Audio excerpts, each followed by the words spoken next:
আজকে আমি একটা ভীষণ সিম্পল আর ভাত দিয়ে খুব ভালো লাগে বাঙালিদের, এটা খুব সুন্দর রেসিপি আমি দেখাচ্ছি।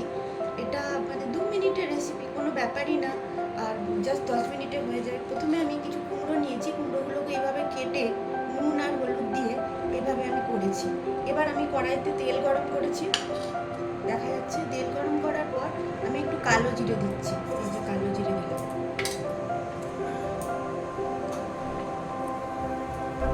এবার আমি দিচ্ছি একটা শুকনো লঙ্কা। এবার আমি দিয়ে দিচ্ছি এই নুন হলুদ মাখানো কুমড়োগুলো। কম তেল দিয়েছি, কম তেলে এই রান্নাটা হয়ে যাবে। ভালো লাগে রুটি দিয়ে, ভাত দিয়ে। বাঙালির এটা একটা খুব প্রিয় খাবার। অনেকেই হয়তো আগে খেয়েছে, হয়তো ভুলে গেছে। জাস্ট রিমাইন্ড করার জন্য আমি এই রেসিপিটা আরেকবার দেখাচ্ছি। এবার একটু আমি ঢাকা দিয়ে দেবো এর উপরে।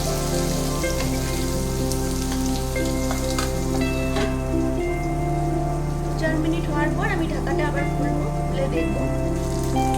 এবার এটাকে আমি একটু উল্টে দিচ্ছি,